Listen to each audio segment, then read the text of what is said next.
या हमारा नहीं है, ठाकुर जी ने हमको दिया है। एक बात बताएं, ये मानव क्यों बनाया भगवान ने? मौका दिया है हमको 84 लाख योनियों से बचने के लिए, पापों से निवृत्त होने के लिए। हमने अपने पूर्व जन्म में जितने पाप किए हैं, जितने दुष्कर्म किए हैं, जितने दूषित कर्म किए हैं, उन सबसे निवृत्त होने का ये मौका मिला है कि हम लोग मानव बने। कुकर, सुकर, चींटी, छिपकली आदि ये सारी योनियां हैं। ये सब अपने पाप की वजह से इन योनियों में पड़े हैं, लेकिन हम मानव हैं, इसका मतलब हमको मौका मिला है। बच जाओ, संभल जाओ। ठाकुर जी की बड़ी कृपा है कि तुम मानव हो, तुम कीर्तन कर सकते हो, भजन कर सकते हो, वृंदावन जा सकते हो, कथा सुन सकते हो, सत्कर्म कर सकते हो, लोगों की सहायता कर सकते हो, परोपकार कर सकते हो। ये कोई नहीं कर सकता, केवल मानव कर सकता है। मानव को कभी अपने ऊपर अभिमान नहीं। हाँ, ठाकुर जी ने मुझे मानव बनाया, इसका स्वाभिमान करो और इससे सेवा करो, अभिमान नहीं। पिताजी, यदि सुखी रहना है जीवन में, सबसे पहले अभिमान का त्याग करो, अहंता। अभिमान करने का अधिकार तब है जब कोई वस्तु आपके वश में है, जब आप खुद ही अपने वश में नहीं हो।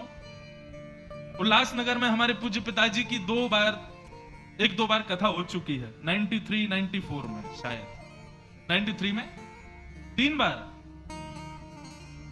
और दास का जन्म 96 का है, तो उससे पहले पिताजी उल्लासनगर आ चुके हैं। तो उल्लासनगर का मुझे स्मृति में नहीं है, लेकिन एक परिवार है, शायद वो आए, उनको पता चले तो। वो अभी कुछ साल पहले हमारी कांदीवली में कथा थी, वहां आए थे। हम उल्लासनगर से आए, मन का अच्छा। तब वो बता रहे थे, बोले ठाकुर जी जब कथा करने आए, उसके बाद जब आपका जन्म हुआ, तब हम आपके घर आए थे, आपको गोदी में खिलाया था, आपको ऐसा ऐसा करके बता रहे। बोले अब आप व्यासपीठ पे बैठे हो। तो ये बात मैं क्यों स्मृति, शायद वो कल परसों में उनको पता चले तो आए। मैं अभी जानता तो नहीं हूं उनको, लेकिन आज वो देख करके आश्चर्य करते हैं। बोले ये जो व्यास जी बैठे हैं, इनको हमने गोदी में खिलाया है।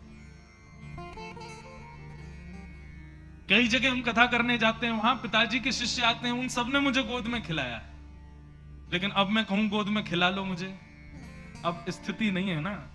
परिवर्तन होता रहता है शरीर का, संसार का, ये वश में कभी नहीं रहेगा। हमारे पूज्य पिताजी कहते हैं कि हर क्षण में हम लोग अपनी मृत्यु के पास जा रहे हैं। ये परिवर्तन हमारे अंग प्रत्यंगों का, शरीर का, बुद्धि का, मन का, ये इस बात का प्रतीक है कि तुम और मैच्योर नहीं हो रहे हो, और मृत्यु के समीप जा रहे हो। हर क्षण हम मृत्यु के पास जा रहे हैं। जैसा मैं आज हूं वैसा कल नहीं था, जैसा आज हूं वैसा कल नहीं रहूंगा, और जैसा कल रहूंगा वैसा 10 साल बाद भी नहीं रहूंगा। हर समय बदलता रहूंगा। तो जो परिवर्तनशील शरीर है, उस पर अभिमान क्यों करना? इससे अहंता का त्याग करो, अभिमान छोड़ो। और दूसरा पिताजी काम करना है, यदि सुखी रहना है, तो शरीर के जितने संबंधी हैं उनमें जो ममता है, उस ममता का त्याग करो। कई लोग होते हैं, उनको खुद में अभिमान नहीं होता, लेकिन अपने बच्चे पर बड़ा उनको गौरव होता है, बड़ा ममता होती है उसके प्रति।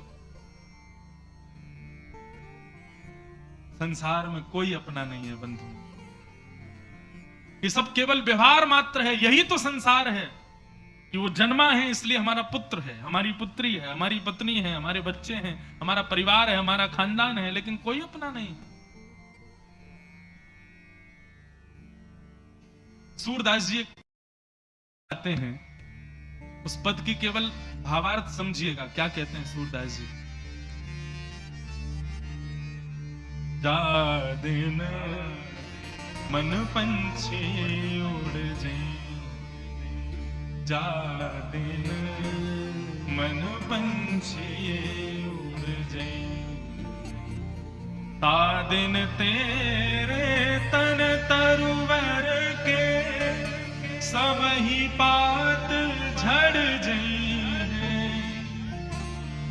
ता दिन तेरे तन तरुवर के सबही पात जा दिन मन पंछी उड़ जाए, जा दिन मन पंछी उड़ जाए। जिस दिन हमारे भीतर बैठी जो आत्मा है वो उड़ गई, जब हंस अकेला उड़ जाएगा, खाली पिंजरा पड़ा रह जाएगा, कुछ नहीं बचेगा।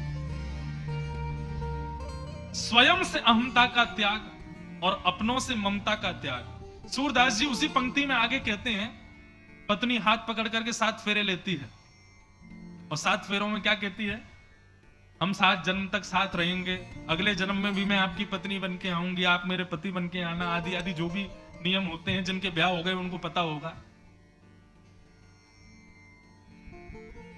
लेकिन सूरदास जी कहते हैं, जा प्रियतम सो प्रीत घनेरी, सो देख डर जई है। मान लीजिए, एक उदाहरण दे रहे हैं, ऐसा तो है नहीं संसार में किसी की मृत्यु नहीं होगी, सबकी होगी। एक बार एक सौभाग्यवती नारी का दुर्भाग्य रहा और उसके पति उसको छोड़ के चले गए। बहुत रोई बेचारी, मेरे पति कहां चले गए, बहुत रोई। लेकिन फिर परिवार के लोगों ने जाकर के उसका संस्कार कर दिया। बहुत महीनों तक विलाप करती रही कि मेरे पति कहां हैं, लेकिन जैसे तैसे ठीक होने लगी। परंतु एक दिन आया, उसके पति ने यमराज से प्रार्थना करी, मेरी पत्नी बड़ी दुखी है, मुझे आज्ञा दीजिए, मैं अपनी पत्नी से मिलने जाना चाहता हूं। तो यमराज बोले, ठीक है, जाओ अपनी पत्नी से एक बार मिलाओ। बहुत महीनों तक विलाप करती रही कि मेरे पति कहां हैं, लेकिन जैसे तैसे ठीक होने लगी। परंतु एक दिन आया, उसके पति ने यमराज से प्रार्थना करी, मेरी पत्नी बड़ी दुखी है, मुझे आज्ञा दीजिए, मैं अपनी पत्नी से मिलने जाना चाहता हूं। तो यमराज बोले, ठीक है, जाओ अपनी पत्नी से एक बार मिलाओ।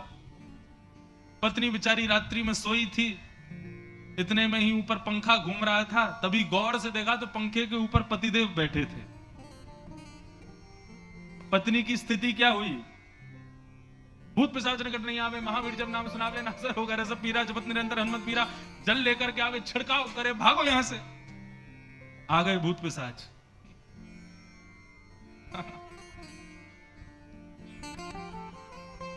पत्नी घबरा गई उसको देख करके, पंडित जी के पास गई, महाराज मेरे घर में आकर के कुछ करिए। बोले क्यों? बोले हमारे पतिदेव की मृत्यु हो गई है, इतने महीने पहले, इतने साल पहले, वो कल पंखा पे लटके दिखाई दिए रात को हमको। सूरदास जी कहते हैं, जा प्रियतम सो प्रीति घनेरी, मृत्यु के बाद सो देख डर जई हैं। तो फिर ये ममता किससे कर रहे हो आप? मृत्यु होने के बाद पत्नी, बच्चे, खानदान, परिवार सब रो भले ही रहे हैं, लेकिन यदि आप दोबारा उठ के बैठ गए ना तो सब भाग जाएंगे वहां से, क्योंकि उस समय भय लगता है कि अब तो ये चला गया, अब नहीं आ सकता। और यदि चमत्कार से आ भी गए तो सब भय के मारे भाग जाएंगे। सूरदास जी कहते हैं, जिससे भय लग गया एक बार भी, तो यह बात निश्चित है कि वो कभी अपना था नहीं, इसीलिए भय हुआ। ऐसा कौन है जिससे कभी भय नहीं लगता?